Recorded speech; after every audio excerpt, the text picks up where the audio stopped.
Rediscovering the Prayer Template of Jesus by Dr. MYLES Munroe. Hello everyone, if you're here, it means you like Dr. MYLES Munroe. Our job here is to share simple messages.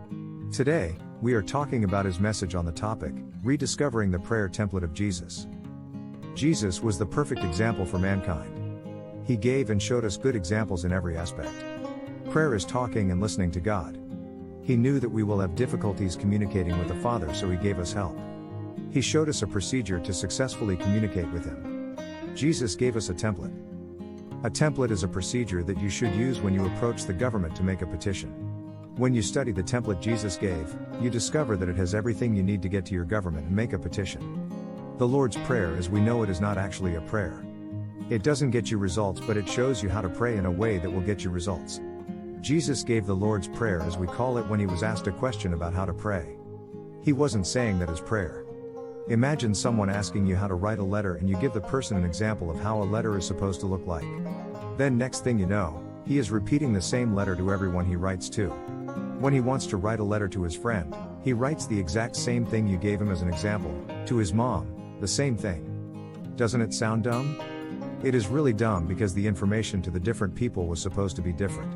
But now he is saying the same thing to everyone he writes to, regardless of the actual information he wanted to pass on to them. The disciples were simply asking Jesus to teach them how to approach a judge in a court and not get thrown out. They were asking him to teach them how to get the most from the court system. The Bible is a legal document of the kingdom which has the laws of the country to its citizens.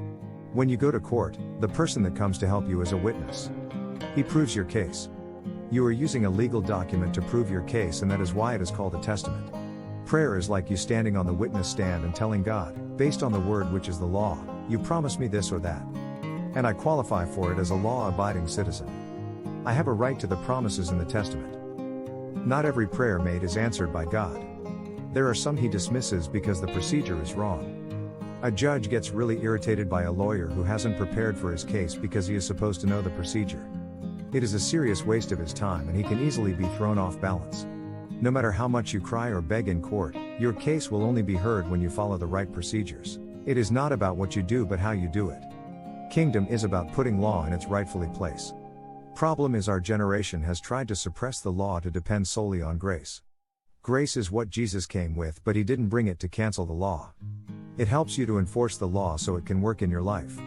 You can only place a petition with the law. Jesus gave us a lawyer who is well acquainted with the law so that he can always brief us on our case before we face the judge. This lawyer is no other than the Holy Spirit. Jesus said he will guide us into all truth. He will be our teacher and comforter.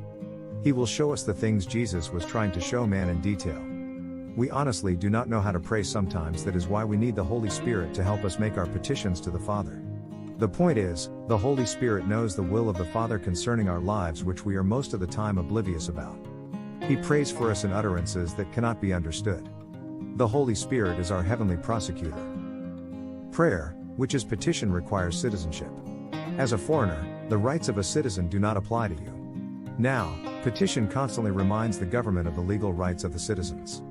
The Constitution is just a list of promises, and if you look through the Bible, you will see that it is a book of promises from God to you. You cannot demand from God what he didn't promise you. Jesus gave us a guide.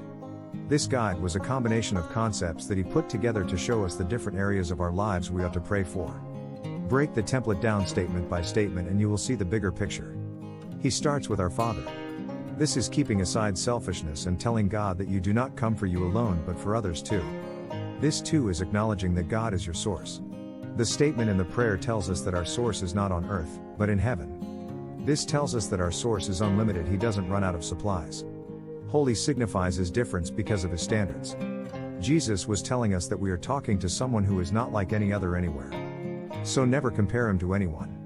The next part of the template is praying for his kingdom to come. Everything you need is in the kingdom, so praying for the kingdom is praying for the source of things. He handles the part where people will hurt you and you too will hurt God. So you need forgiveness and to forgive others too. Jesus opened every area of our lives and showed us just what we have to be praying for. Thank you for watching. We hope you've been blessed by this video. If you felt encouraged, please share with others who might equally find it encouraging. And also subscribe for regular updates.